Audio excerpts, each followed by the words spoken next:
Angústia, medo, solidão, depressão. Todos esses temas nada agradáveis muitas das vezes podem render um disco arrastado, pouco dinâmico e nada interessante musicalmente. O que definitivamente não é o caso do disco que a gente vai falar hoje aqui no nosso canal. Completando 55 anos do seu lançamento agora em 2025, Death Walks Behind You, do Atomic Rooster. Fica aqui no vídeo que eu vou falar um pouco da história desse disco, história de cada faixa, resenha de cada faixa e um pouco do contexto do quão esse álbum é tão magicamente interessante. Can you tell me where?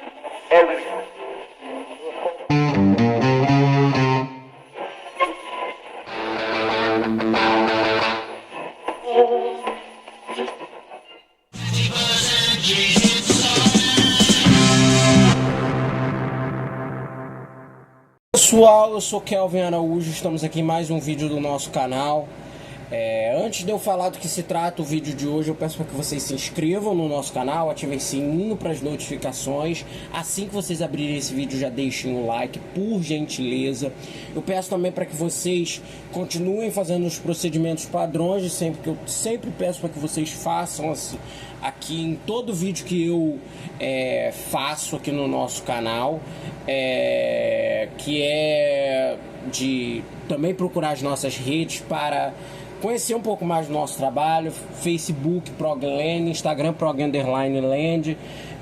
Se vocês fazem música ou conhecem alguém que fazem música, por favor, podem enviar resenhas para nós através do Groover, da plataforma Groover, cuja conta nossa lá é Prog_Land. E por fim, mas não menos importante, por favor, acessem o nosso site proglandmusica.wordpress.com. Lá nós temos tanto entrevistas exclusivas com nomes novos do prog e nomes antigos do rock progressivo também, de vários países, incluindo o Brasil, claro. E nós também estamos agora fazendo resenhas de alguns lançamentos de trabalhos recentemente, muito mais comandada e brilhantemente comandada pelo nosso colega, colaborador Thiago Menezes. Por favor, acessem o nosso site também, proglandmusica.wordpress.com. O link de tudo está aqui na bio. Introdutório feito. Eu vou falar hoje aqui de um disco que eu já estava há muito tempo a fim de falar aqui no nosso canal. É um disco que está completando um aniversário muito importante nesse ano de 2025, 55 anos do seu lançamento. Eu estou falando do que talvez é o disco mais aclamado dessa banda, certamente, que é Death Walks Behind You, do Atomic Rooster.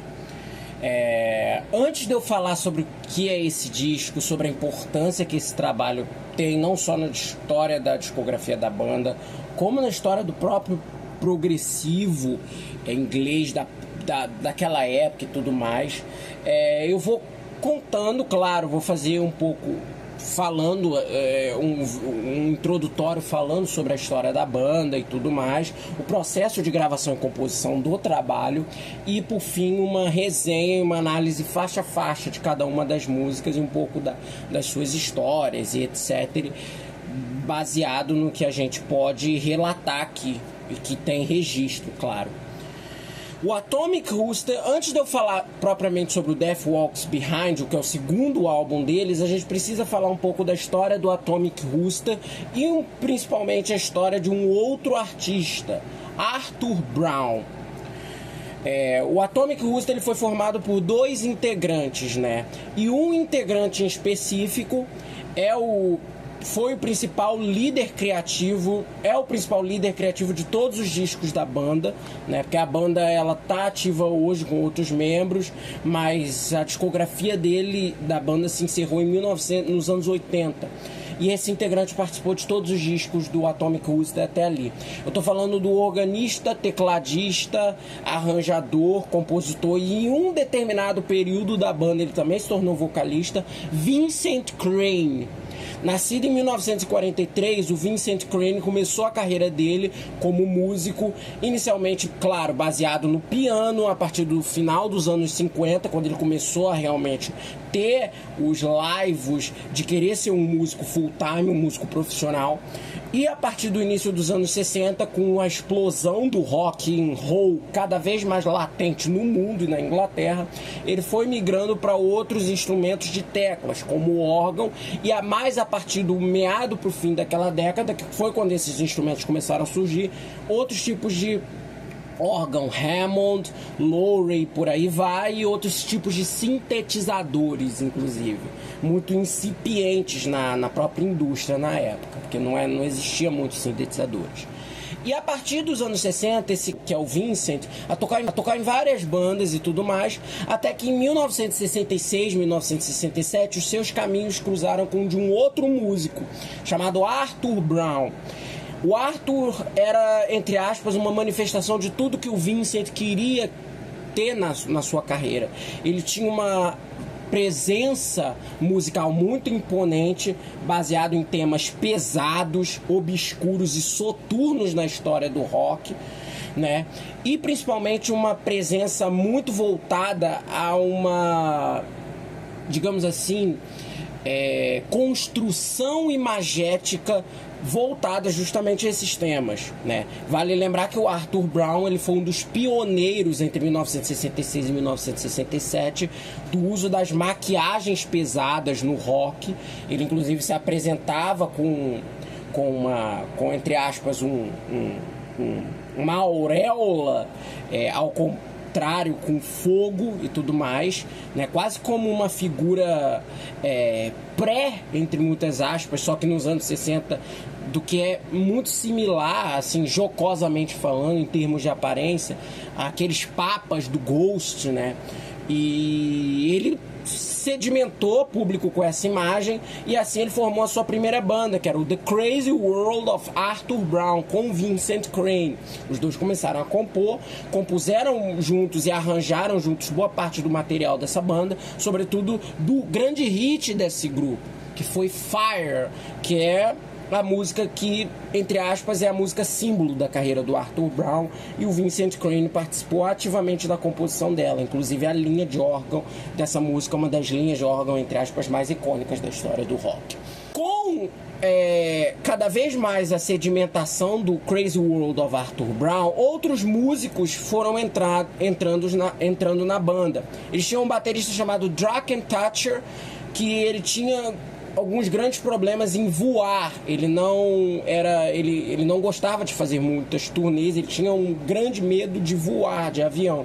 Como o sucesso da banda permitia com que obrigava o grupo a se apresentar nos dois lados do Atlântico, ficou inviável ter um baterista na formação que tivesse medo de voar.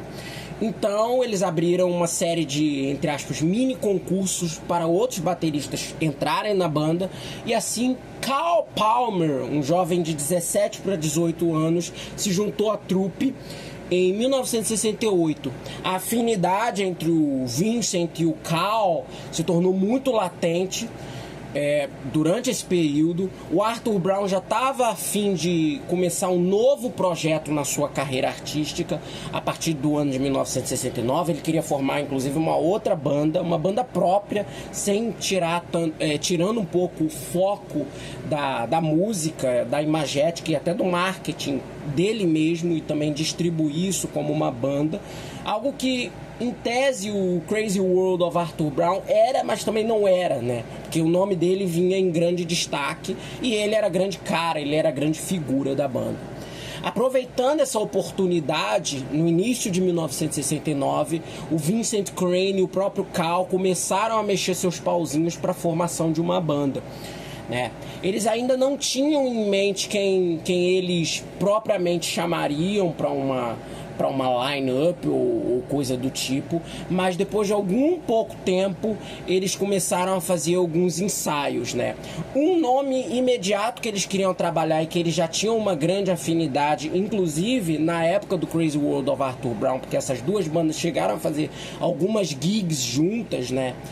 como suporte e tudo mais, mas o Crazy World em suporte a esses artistas, né, que eram muito mais grandes na época, era simplesmente Brian Jones, do Rolling Stones. Esses artistas que eu me refiro são justamente os Rolling Stones, que na época, lá na virada de 68, eles já estavam começando a promover, já estavam num momento muito importante da carreira deles, né? Eles tinham acabado de lançar o Beggars Banquet e eram bandas que já faziam turnês juntas. Então o Brian Jones, ele começou a ter uma maior proximidade com o Vincent Crane durante essa época. Embora os dois já se conhecessem anteriormente, a amizade, entre aspas, se afunilou durante essas relações que as duas bandas tinham dentro desses shows. Também tem um outro fator que a gente pode atribuir essa proximidade do Brian Jones ao Vincent Crane, pelo fato do Vincent Crane ser um cara que tinha, já, embora na época não fosse diagnosticado, esquizofrenia. Então ele tinha um modo, entre aspas, de vida, um modo de ser, que era uma coisa, entre aspas, muito louca, digamos assim, na época. Embora o Vincent Crane, como relatado por vários outros músicos que viriam a trabalhar com ele depois nos discos do Atomic Rooster, sempre foi um cara muito profissional em estúdio, um cara que nunca deixou esses lados psicodélicos, entre aspas, loucos,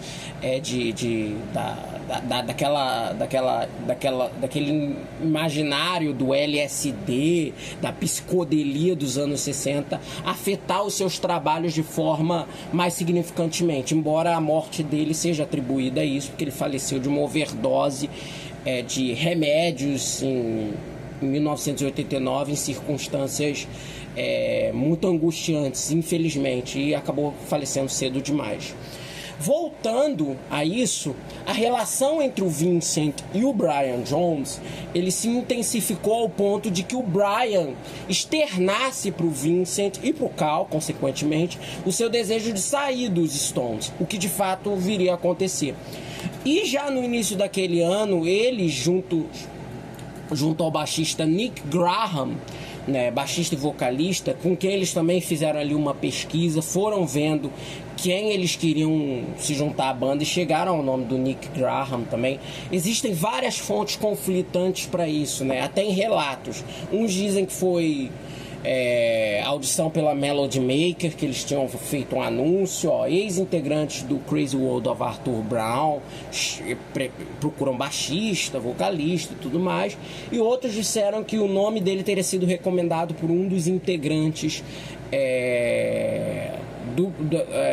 da própria equipe ali, de roads de ambas bandas e tudo mais, mas eu nunca vi nenhuma versão que fosse, entre aspas, a definitiva. Até o próprio Carl Palmer, quando é perguntado sobre isso, muito raramente, inclusive, né, ele dá respostas muito pouco elucidativas sobre a suposta entrada do Nick Graham na banda, no grupo. Porém, infelizmente, a banda originalmente foi configurada, como vocês podem perceber pela quantidade de membros que eu estou falando, como um quarteto. Mas, infelizmente, o Brian Jones acabou falecendo antes do combinado e acabou que o grupo, né, acabou virando um trio. Porém, apesar do Brian Jones ter falecido antes de propriamente o Atomic Rooster começar, ele foi um dos nomes pivotais para a criação do nome da banda, do inusual nome da banda, que é Galo Atômico. Isso porque em 1969, isso já é uma tradição de muitos anos, né? Existe o chamado ano... o animal do calendário de cada ano, né? Do calendário chinês de cada ano, em que cada ano da era moderna é representado por um animal que seria o animal que ditaria o comportamento humano das pessoas na maior parte das atividades daquele ano, ou então um animal que seria o guardião daquelas pessoas e, entre aspas, para quem é chegado numa jogatina, talvez um animal até de sorte daqueles anos. E em 1969, ano em que a banda era formada, o animal era o galo. E daí veio a ideia do nome do Brian Jones, que eles decidiram manter. Inicialmente o grupo só se chamaria Rooster, inclusive, galo, puramente. Mas o próprio Vincent Crane queria um nome antes do galo, para que fizesse com que o nome do grupo chamasse de certa forma uma maior atenção, ao mesmo tempo que representasse a intenção sonora deles, né? Eles chegaram a pensar em Electric Rooster, mas no fim chegaram ao nome Atomic Rooster, né? Que combinaria até com essa questão do rock ácido deles, ao mesmo tempo que a questão atômica poderia sugerir, entre muitas aspas, uma cutucada, ou entre aspas, uma própria referência ao uso de drogas por outros músicos, por outras pessoas daquela geração, que geralmente relatavam ver em muitas das suas experiências de bad trip ou coisas do tipo, observar átomos enquanto usavam as drogas psicodélicas. Daí veio o nome da banda. E começou já a ensaiar. Eles chegaram há algum tempo tentar considerar substituir o Brian Jones com um guitarrista, mas isso acabou caindo por terra, né? Eles continuaram mesmo como um trio. E no final de 1969 e início de 1970, a banda lançou seu disco de estreia, seu álbum homônimo.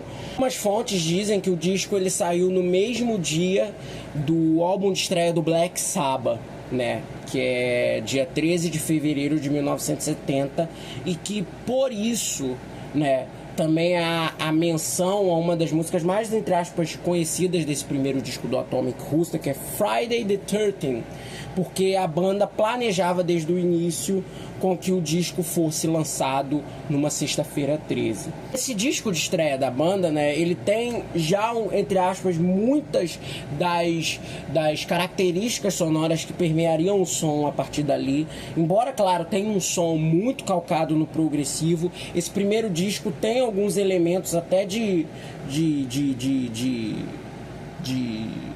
até alguns elementos voltados a um blues, entre aspas, desconstruído, né? Porque a banda não tinha guitarras, então a coisa acabava permeando para outros sons. Embora esse disco seja muito bom, tenha grandes composições, esse disco, inclusive, em termos de arranjos, né, de camadas de arranjos, é um disco até mais elaborado que o Death Walks Behind You, que é o tema aqui do nosso vídeo, né?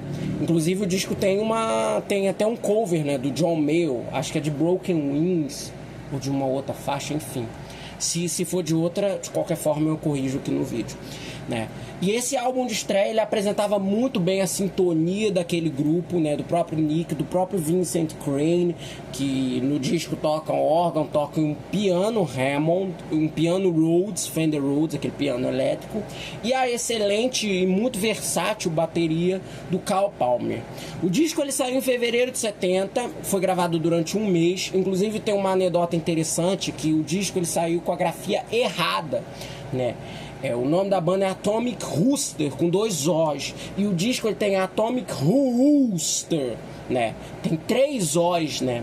Tanto, o que levou nos relançamentos a colocarem Atomic Who ou Rooster, né? Porque foi um erro de prensagem lá da BNC, que é a gravadora original deles e etc. E as pessoas só souberam disso literalmente nas lojas. O John Duncan, né, que é falecido, né, que inclusive conhecia a banda, né, que antes dele entrar, a gente já vai falar da entrada dele, porque teve a mudança de formação pro Death Walks Behind You. Ele tem uma história muito engraçada, que ele fala que teve um dia que ele tava na loja, assim, e ele viu esse primeiro disco, e ele falou, pô, caramba, esse disco aqui tá com a grafia errada, e ele achou que era uma prensagem, um erro de prensagem da época que ele tava vendo aquele primeiro disco, né? E não, era um erro geral, todas as prensagens vieram com esse O extra, né? Que foi um erro, né? E depois desse primeiro disco, né, a banda fez turnê, começou a fazer um burburinho, embora esse disco não tenha sido um grande chamariz em vendas e tudo mais, até que em finais de maio de 1970 começou-se os planos da banda a mudarem seus rumos, porque Carl Palmer pediu a saída da banda para já se juntar a um novo trio que ele estava formando na época, dessa vez com Greg Lake, que estava egresso do King Crimson, e Keith Emerson, egresso do The Nice, que viria a ser o Emerson, Lake e Palmer. E pouco tempo depois, com a saída do Carl Palmer, né, a banda, entre aspas, ficou um tempo até sem fazer turnê, para que o Vincent achasse novos membros junto com o Nick Graham, né? E nessa época eles chegaram a fazer alguns poucos shows com Rick Parnell, né, que veio a ser músico e tudo mais, e que ficou muito conhecido, né, na história do rock por interpretar o Mick Shrimpton. Sim, ele foi baterista, ele é baterista na vida real. O Mick Shrimpton, um dos famosos bateristas lá que sofrem os infortúnios no filme This is the Spinal Tap, né? E o Rick Parnell, inclusive, ele voltou pro Atomic Rooster depois do Death Walks Behind You, tocou com a banda nos anos 70 e tudo mais, né? E ele chegou a ser integrante temporário já nessa época, né? Antes da formação do Death Walks Behind You e por aí vai. E junto com ele, né, o próprio Nick Graham, né, o Vincent Crane precisava... Ele achava, né, nessa época, já era uma coisa que ele sempre quis até, porque o primeiro disco ele foi gravado de uma forma meio temporária como um trio, né? O Vincent Crane na época já pensava isso. E ele queria um guitarrista para a banda, que era o plano original, a banda ser um quarteto com uma guitarra. E ele tentou, até que achou um nome que coadunasse com todas as suas expectativas, que era o John Duncan, que além de ser um dedicado frontman, era um guitarrista voltado não só ao espírito sonoro do que eles já estavam elaborando, que era um rock muito mais elaborado e tudo mais, como também algumas raízes no rock and roll, até um pouco no blues, inclusive, que era uma influência do próprio Vincent Crane e que boa parte das bandas da invasão britânica dos anos 60 tinha como mote sonoro, né? A gente não pode ignorar que o hard prog, que é um movimento muito presente em diversas bandas ao longo do mundo nessa época, não tenha bebido dessa fonte, porque bebeu, né? E quando a gente fala do blues, né, a gente tá falando do blues mais voltado ao blues britânico, né? A gente não tá falando do blues de Chicago, que é diferente do blues de Mississippi, de Texas, que já são de outra parte do mundo, dos Estados Unidos, né? E com a entrada do John Duncan, né, o grupo finalmente virou um quarteto, como o Vincent Crane sempre queria, né? Mas, porém, contudo, entretanto, o Nick Graham, que era baixista e vocalista da banda, ele preferia que o grupo ficasse como um trio. Ele achava, né? Existem relatos conflitantes perante a isso, de que ele teria tido um grande ciúme da entrada do John Duncan na banda, mas ele achava que aquela nova formação não tinha a ver com o que ele queria pra banda. Ele achava melhor um trio, achava que o som ficava mais enxuto e não tinha tanto espaço para do que ele enxergava. Isso foi entre aspas, até uma coisa que o John Duncan viria a falar nas raras entrevistas que tem sobre ele, falando sobre o Atomic Rooster, né? Ele falava que com a entrada dele, ele não queria que o Atomic Rooster se tornasse mais uma peça igual na história do rock, né? E pediu a sua dispensa da banda, né? Enquanto tinha essa formação, entre aspas, né, essa formação transitória, né, a banda já estava começando a, de certa forma, compor material, né? O John Duncan e o Crane, principalmente, eles dois tinham uma afinidade sonora que já de cara ficou latente ali, já ficou patente, na verdade. E boa parte do material do Death Walks Behind You, né, que ele foi gravado em agosto de 70, né, começou a se surgir ali e foi finalizado ao longo, mais perto da gravação. Enquanto o Rick Parnell também não ficou durante muito tempo no Atomic Rooster, a banda chegou a ter alguns outros bateristas durante essa época, incluindo John Martyr, que mais tarde, nos anos 80, mais especificamente em 83, teve uma breve passagem no Marillion entre a saída do Mick Pointer e a chegada do Ian Mosley. Ele chegou inclusive a tocar em alguns shows, né? E também um outro baterista famoso no prog, né, que foi o Ian Wallace, né, que mais tarde viria a ser batera do King Crimson em 1971, mas ele foi batera de sessão para uma porrada de gente e anteriormente já tinha feito parte do The Warriors, que era uma banda que nos anos 60 é uma banda, entre aspas, qualquer nota, mas que foi a banda que revelou o John Anderson para a indústria musical. E até esses dois, durante esse breve stint desses dois bateristas na banda, né, eles acabaram chegando ao nome do Paul Hammond, né, que na época era um baterista de 17 anos de idade. Eles ficaram impressionados com ele, da maneira como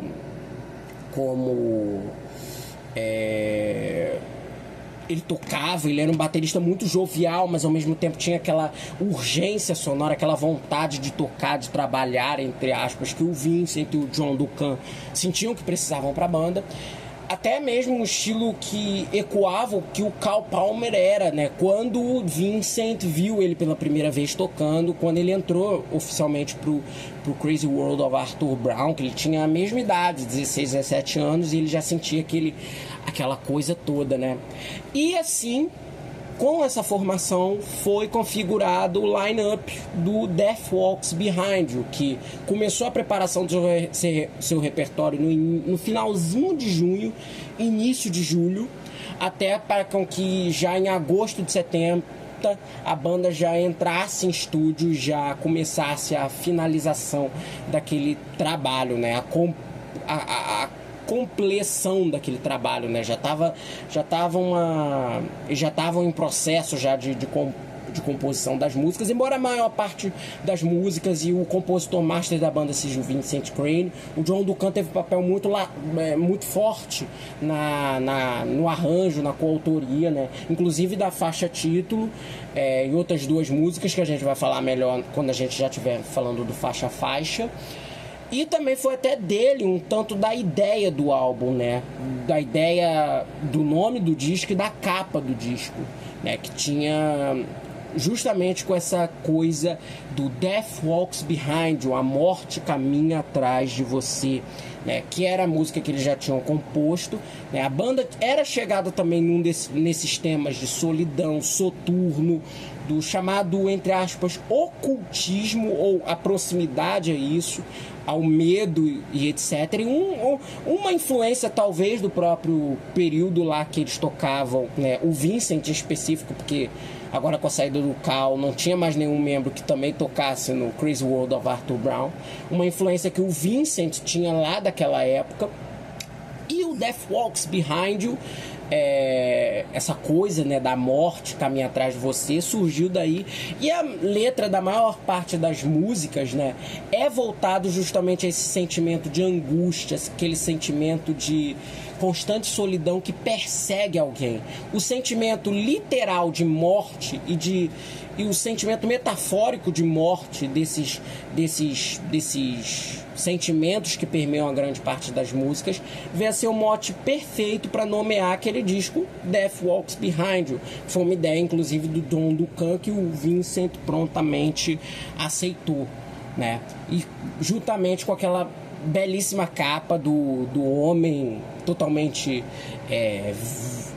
um homem totalmente das cavernas, um primata, representando aquela coisa, entre aspas, medonha, de angústia do próprio título, do próprio conceito, entre muitas aspas, embora o disco não seja abertamente, assumidamente conceitual, do que o disco e do que as suas letras e do que a sua temática se propunha. Algumas curiosidades, né, interessantes sobre esse disco, né?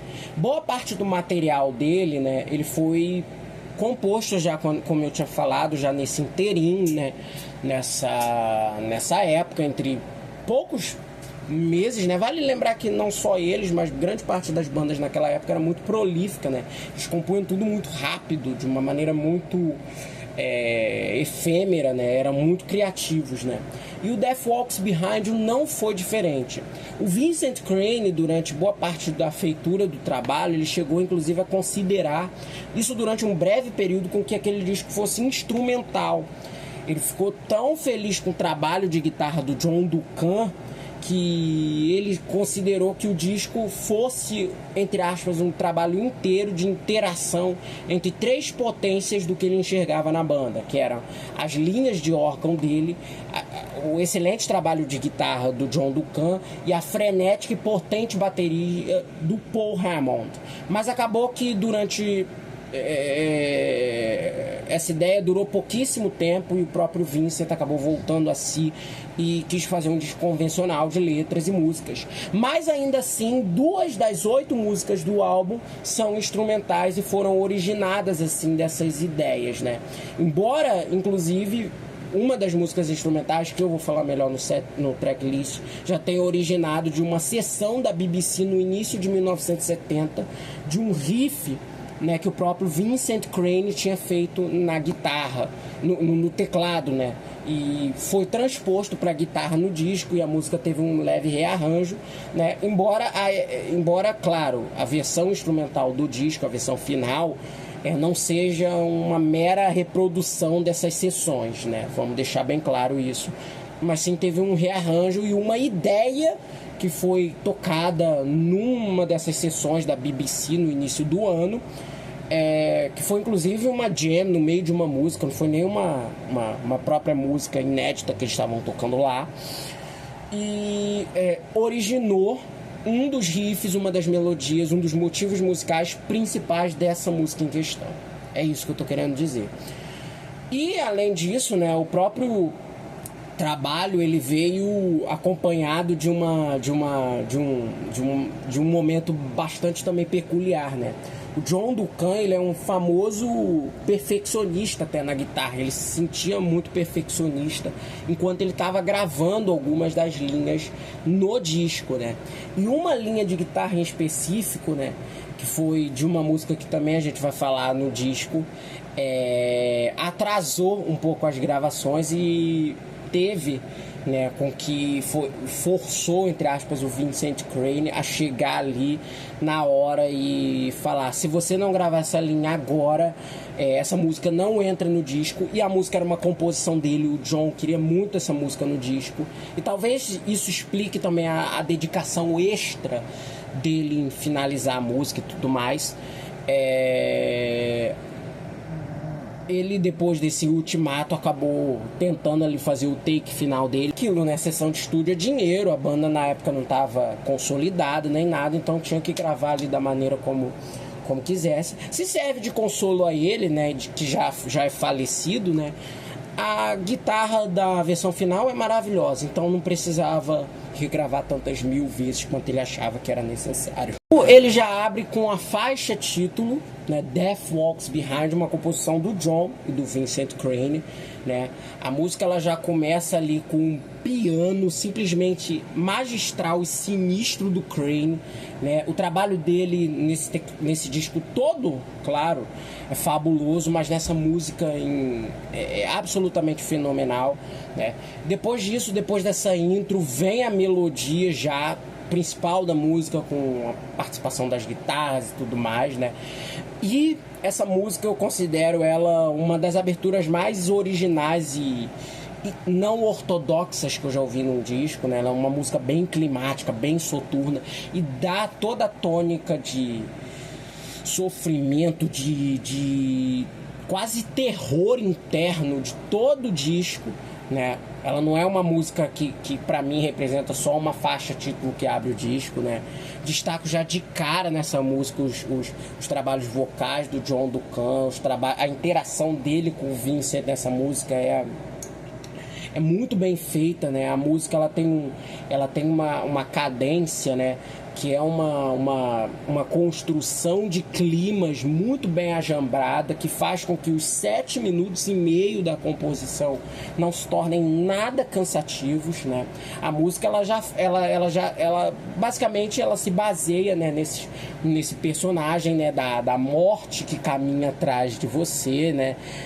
faz a referência até a um elemento sobrenatural das 9 vidas na letra da música.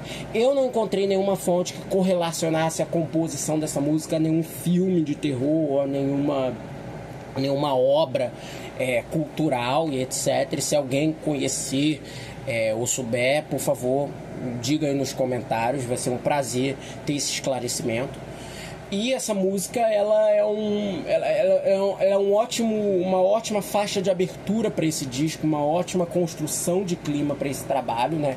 Essa foi, inclusive, o John Duncan, ele chegou a falar numa entrevista, uma das últimas entrevistas dele, essa entrevista estava disponível até há muito tempo atrás na internet, eu depois não achei mais recentemente, que era uma entrevista em que ele disse que Death Walks Behind You, essa música, foi a primeira música que ele e o Vincent Crane, entre aspas, finalizaram juntos, né? Quando eles dois começaram a compor, se conhecer e etc, né?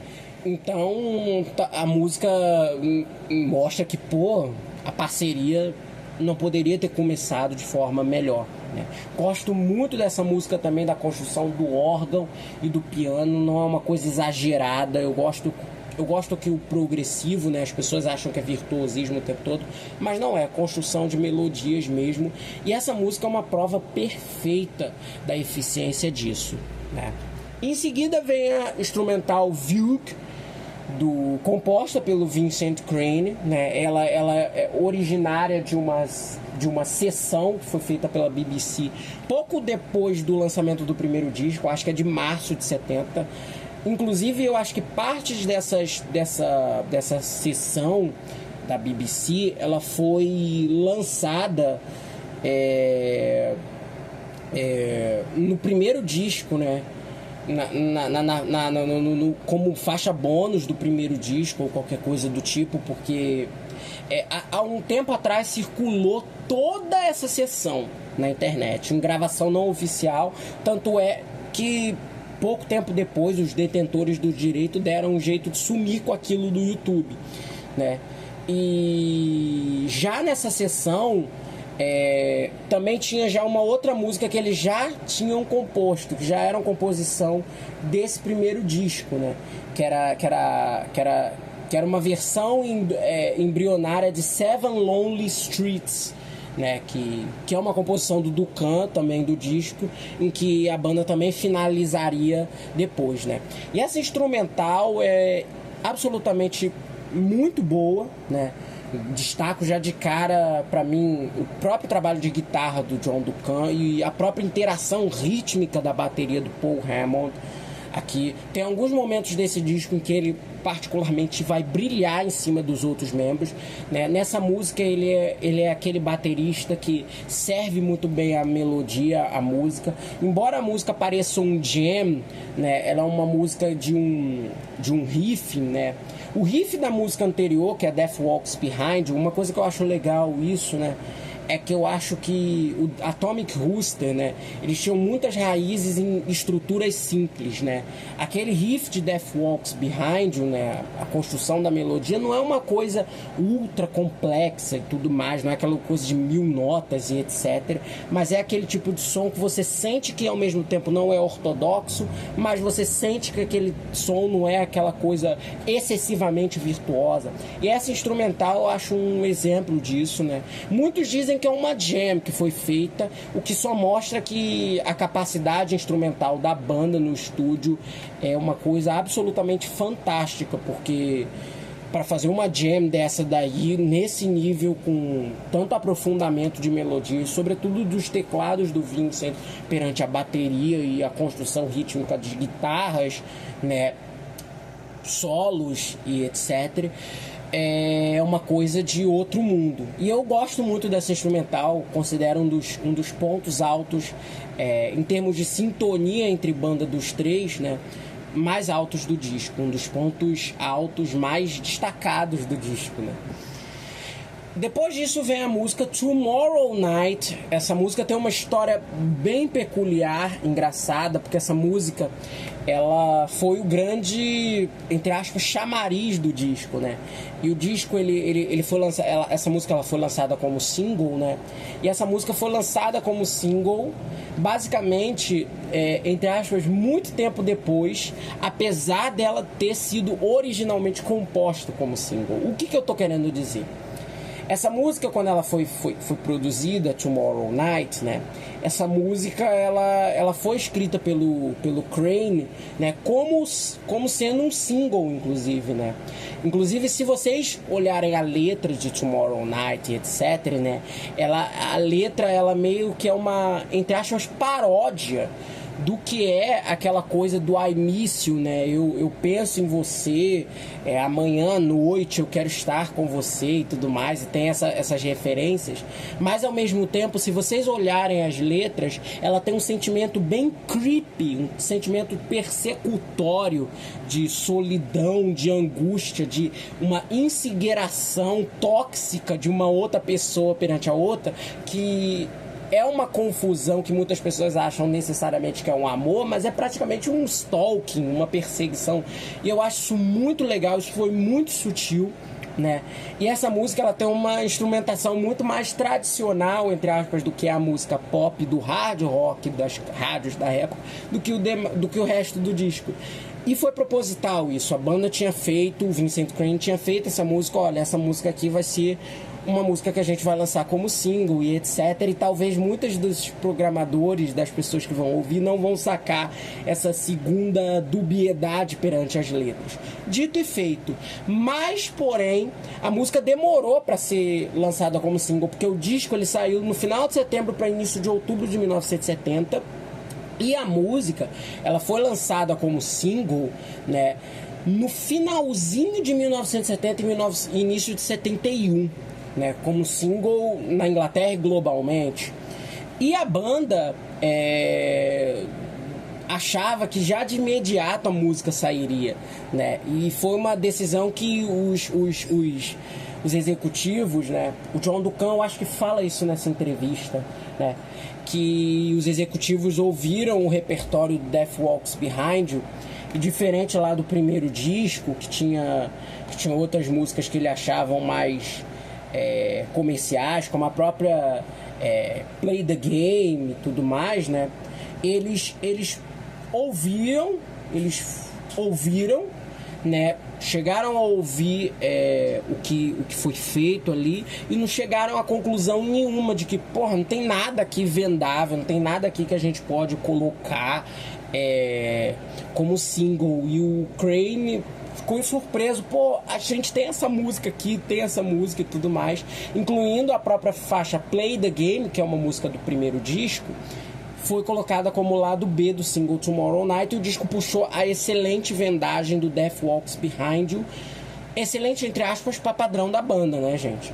Né, que o disco patinou, inclusive, no mercado comercial, foi massacrado pela crítica, né, na época, mas depois veio a ser um disco que sedimentou um maior público e tudo mais, né? E uma curiosidade interessante, né, que Tomorrow Night ela já estava na bola 7 para ser lançada um pouco antes, já em 1970, porque ela também era uma música que já tinha sido baseada um pouco tempo antes da preparação do Death Walks Behind. Vale lembrar que, inclusive, o John Duncan, quando ele entrou na banda, ele refez linhas de guitarra do primeiro disco que já estava sendo feito, a pedido do Vincent Crane, que queria desde o início a banda um quarteto. E ele, naquele primeiro disco, ele falou, cara, eu quero uma guitarra nesse disco. John, grava umas linhas de guitarra para algumas das músicas daquele disco. E ele gravou para Play the Game, né? Enquanto eles gravavam lá para Play the Game, surgiu a ideia de colocar ela como lado B do single Tomorrow Night. E também essa música já estava na bola 7 para ser lançada antes, né? Mas o Crane achava que a música, entre aspas, ainda faltava de alguns ajustes e podia ser melhor performada em estúdio por uma formação.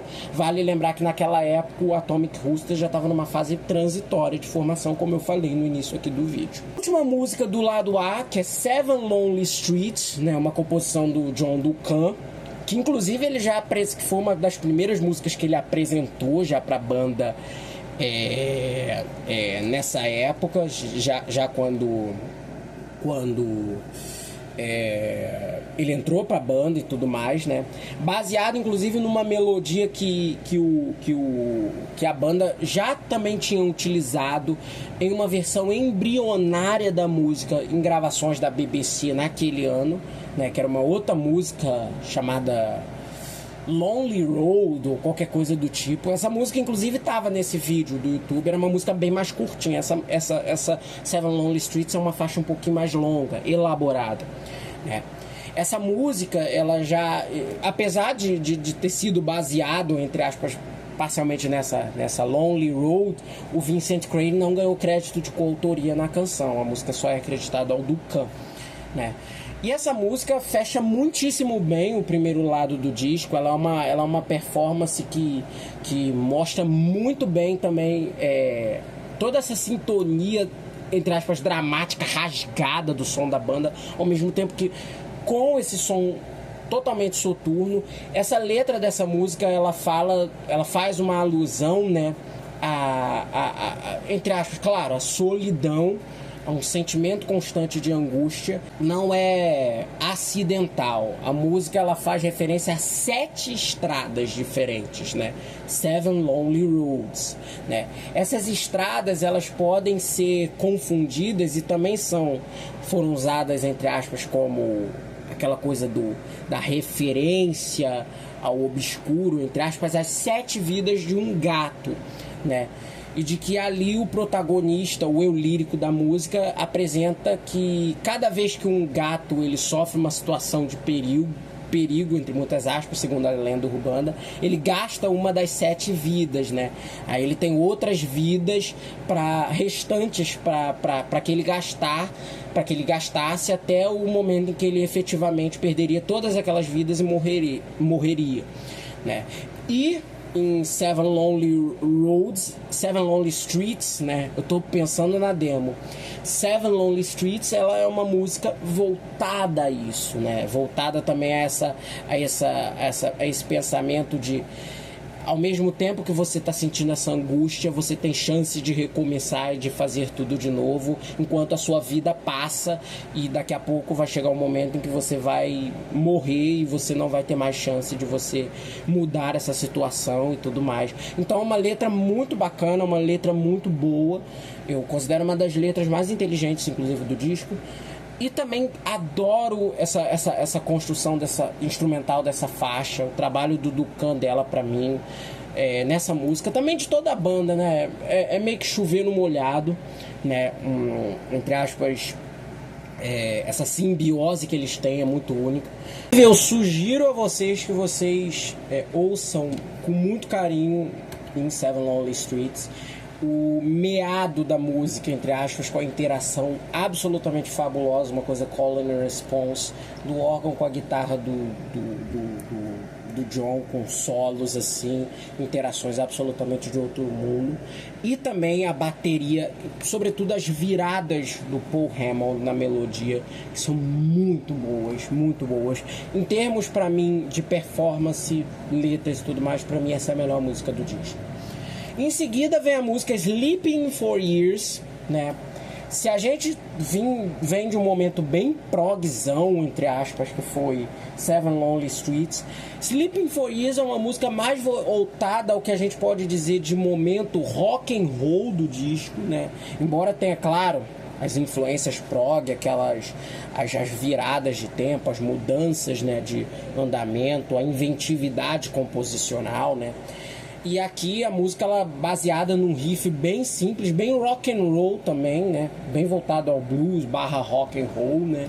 Não é um riff elaborado, nem um riff tampouco, pelo menos para mim, voltado ao prog, né? A música ela é calcada basicamente nessa melodia mais rock and roll mesmo. Inclusive os órgãos e os sintetizadores do Crane tem uma participação praticamente bem discreta nessa música, o que não é um demérito, porque funciona bem. A música, né, muitas pessoas dizem que a música, né, entre aspas, é o despertar entre o momento de que uma pessoa realiza, né, descobre que morreu, está indo para o céu, para o inferno ou para o purgatório, né, e que ali naquele processo de despertar teria durado por anos, né. Muitas pessoas atribuem, né, o significado da letra a isso. A gente pode atribuir que os significados são um pouco ambíguos, né? A gente pode dizer também que o Sleeping for Years pode ser uma alusão também ao próprio despertar de uma situação angustiante, né? Um despertar maligno, um sonho ruim ou um momento ruim que o eu lírico da letra esteja passando e tudo mais, né? A letra ela é recheada de referências um pouco entre aspas surrealistas, né, obscuras, o que deixa a interpretação ainda mais nebulosa, o que é sempre bom, né? Às vezes a gente atingir a nossa criatividade em criar as narrativas perante o que é apresentado, né? Então essa música ela tem muito isso. E eu destaco já de cara, claro, além do excelente trabalho de guitarra, muito do instrumental, do vocal do John Duncan nessa música. Eu gosto bastante dessa saga do Sleeping for Years, né?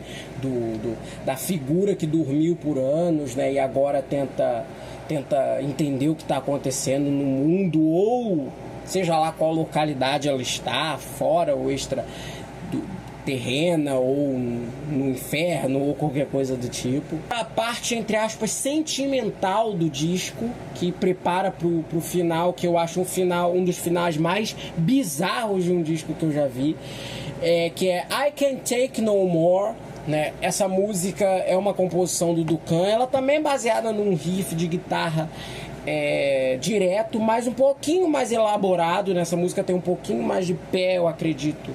Talvez, eu não diria que talvez um pé no prog, né? Mas um pé, entre aspas, na ideia inicial, pelo menos na ideia inicial, mais elaborada, entre muitas aspas. Essa composição, ela é aquela música que eu estava falando no processo de gravação do disco, que a banda passou por maus bocados com o Duncan na hora de tentar finalizar ela. Ele achava que a performance de guitarra dele não estava boa em uma determinada seção da música, né? E ele tentou diversas vezes regravar, até que chegou um momento que o Vincent Crane, né, vale lembrar que o disco é autoproduzido pela banda, chegou no estúdio e falou: cara, ou você termina essa música com a gente, ou a gente não deixa ela no tracklist, a gente procura uma outra e a gente vai fazer uma outra. E era uma composição dele, né? Era uma música inspirada diretamente, né?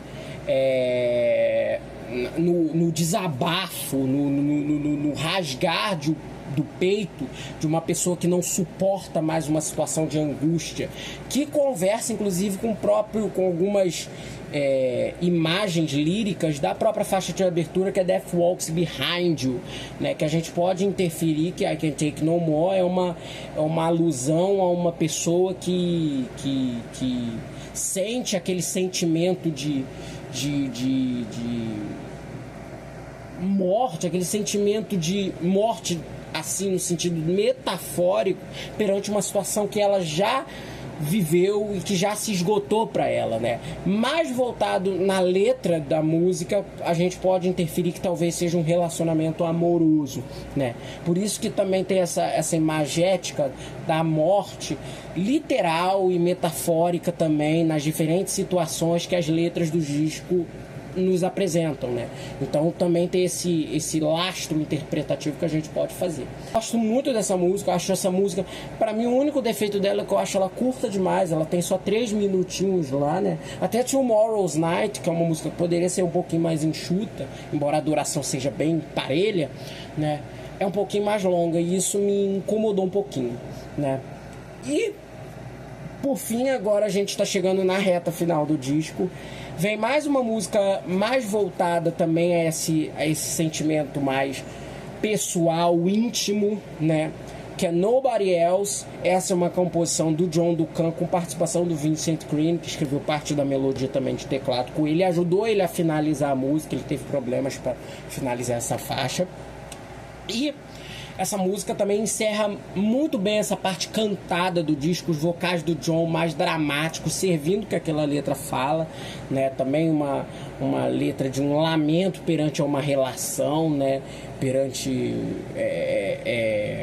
uma declaração do que de uma emoção do que aquele eu lírico viveu num relacionamento, mais próximo a uma pessoa e tudo mais, né? Existem diversas interpretações também. Eu gosto que as letras do Death Walks Behind Us são bem diversas, né?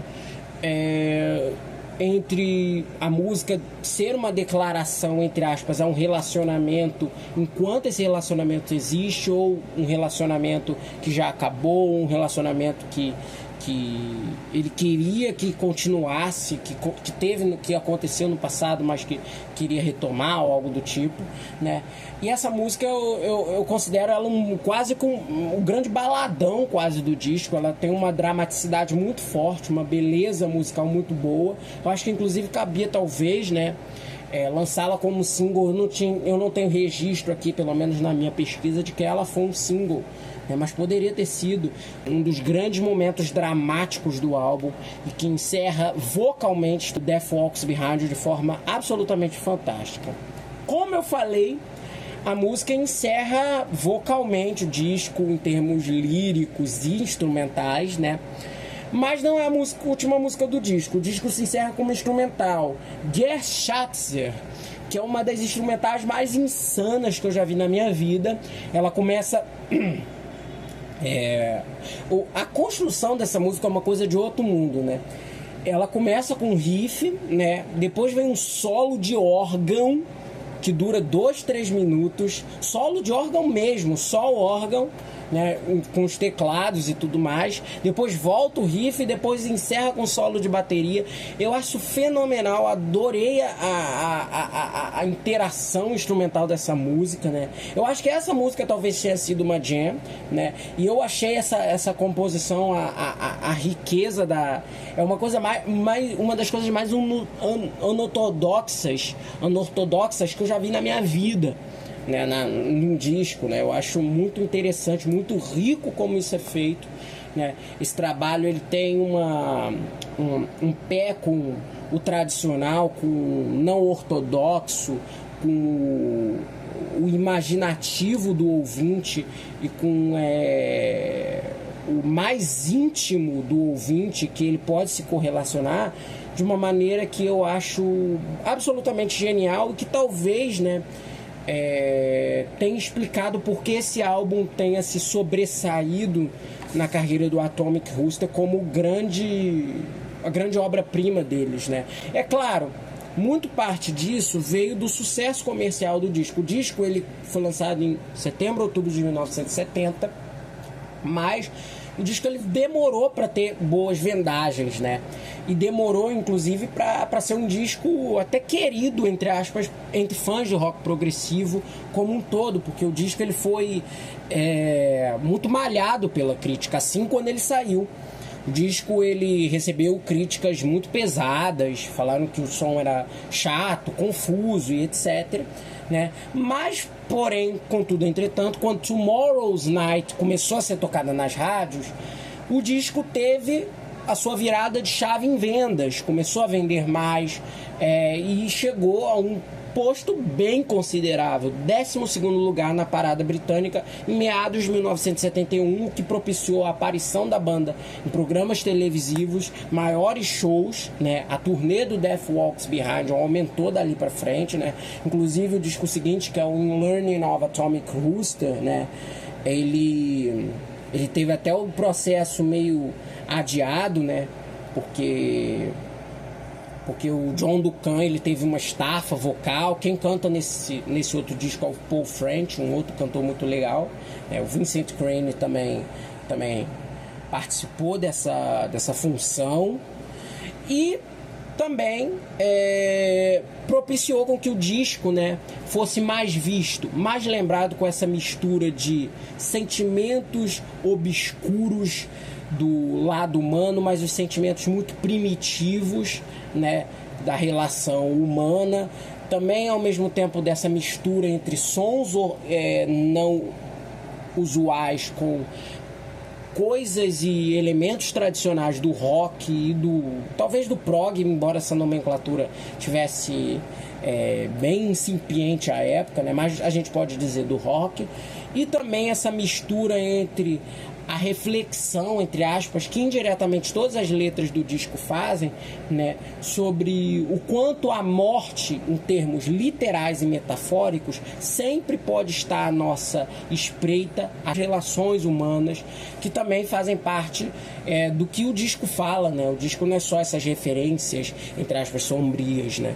Então, é muito voltado justamente à questão de que como nós também enfrentamos, além do medo da morte que muitos nós temos, né, e dessa questão que é explorada, né, entre aspas, em obras ocultistas, em obras sombrias, em obras de terror, mas também o medo que nós também temos de encarar as mortes metafóricas que nós passaremos nas nossas vidas, de solidão, sofrimento, um fim de um ciclo, o término de um relacionamento, a perda de um ente querido, que não é uma morte, que é uma morte emocional baseada numa morte literal que te afeta e tudo mais, né? Então as letras desse disco, elas garantem essa reflexão muito bem ajambrada sobre como, apesar de tudo, nós, mesmo tendo essa figura da morte constante entre nós somos pessoas que, paradoxalmente, com ela à espreita, com ela ali circundando das distintas formas, somos pessoas que devemos e vamos viver a nossa vida baseado nisso, né? Baseado em como encarar isso, em como tratar essas questões e esses dilemas que nós mesmos temos perante a essas mortes e o que elas podem provocar em nós. Eu espero que vocês tenham gostado. É importante, esse disco faz aniversário redondo agora, né? Um disco que é um trabalho em homenagem a um dos discos que eu considero mais inspirados do prog inglês daquele início dos anos 70. Uma homenagem aos 3 membros do Atomic Rooster. Os 3, infelizmente, já são falecidos. O Vincent morreu em 1989, o Paul Hammond em 1992 e o John Duncan em 2011, né? O Atomic Rooster, ele continuou nos anos 70, a banda está ativa até hoje, né? Com nenhum membro original, né? Até porque nem teria como, né? Sem nenhum membro original mais presente, até porque o Vincent faleceu. E com a permissão da viúva dele, a banda ainda se apresenta ao vivo. O grupo ainda teve outros músicos que passaram durante os anos 70 com discos bem legais. O próprio In Learning of Atomic Rooster, o Made in England é um descasso, o Nice and Greasy também. Christopher Lowe tocou com eles. Muitos nomes tocaram com o Atomic. Nel, como eu tinha falado, ele voltou para a banda. Durante o período, John Goodsall, que mais tarde veio a ser guitarrista do Brand X, também tocou com o Atomic Rooster. Ginger Baker tocou com o Atomic Rooster, as pessoas não sabem disso. Ele tocou com a banda nos anos 80, brevemente durante aquele disco homônimo de 80, bem legal inclusive. E é isso, eu espero que vocês tenham gostado do vídeo de hoje. Digam o que vocês acham, se vocês curtem esse álbum, se vocês têm algo a acrescentar e tudo mais, né? Até o próximo vídeo. Tchau, tchau.